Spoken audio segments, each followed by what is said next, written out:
When you consider the intricacy and speed at which your thoughts and emotions occur, it's quite amazing.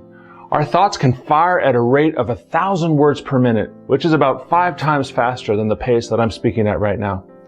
We can experience multiple thoughts and emotions simultaneously as the mind retrieves messages both from our external and our internal environments, including what's happening in this moment, what we need to do next week, and what happened 20 years or more ago. Our brain is a magnificent control center where we are an active participant in its health and its functioning.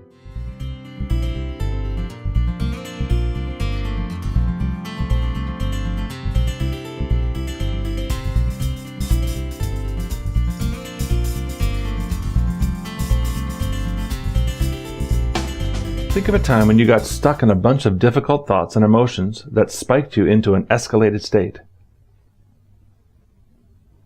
The first thing that comes to mind for me was when I was recently late for a meeting while caught in a traffic jam, and worse, I was not even sure where I was going. This combination drove me into a highly escalated state where I needed to do some regulation exercises to calm down. How about you? Can you think of a recent time when you got escalated? For me, getting escalated happens mostly at the end of the day, when everything happens all at once. The kids come home from school and my husband arrives shortly after that, and the demands on me at that time of the day are huge.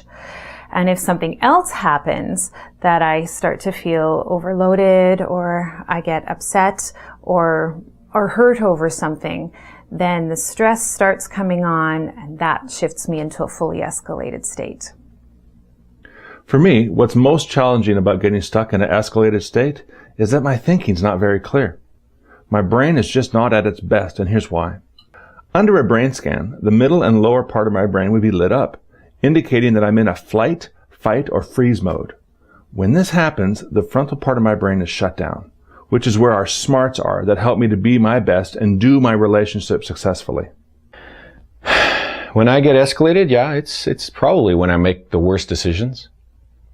I'm just not able to see the big picture, you know. My perceptions are skewed and my options are very limited. In these moments, I often react instinctively out of fear, anger, without any thoughts to the consequences of these actions. Now, being in this state also messes up my perceptions as to how I see things. I get kind of over-concerned about stuff, or wonder if people who were once for me are now against me. A friend of mine calls this catastrophic thinking. Now, if I were to stay stuck in this escalated state for like a few hours or even a few days, my stress levels would spike, along with my heart rate and my blood pressure. Staying here for a long time would wreak havoc with my body and cause my immune system to begin to deteriorate, leaving me more prone to getting sick. Now, the opposite also holds true. If I'm experiencing positive thoughts and emotions and feeling good, it's this kind of thinking and feeling that helps me stay in a more regulated state and helps me be at my best. And here's the really good news. We can learn how to shift ourselves from an escalated state back to a regulated state. What motivates me to work through each of these Health Masters sessions is that I want to reduce how often and how intensely I get escalated in my life.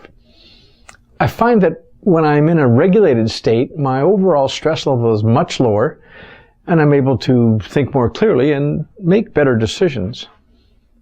When I was first challenged to make improvements to my psychology and relationship functions, I wasn't so sure what to think. At first it was awkward because my belief was that my psychology was what it was. And believing I could make changes to how it functions was hard to grasp. But as I began to invest in myself and trust the Health Masters process, I began to experience for myself that, yes, change is indeed possible.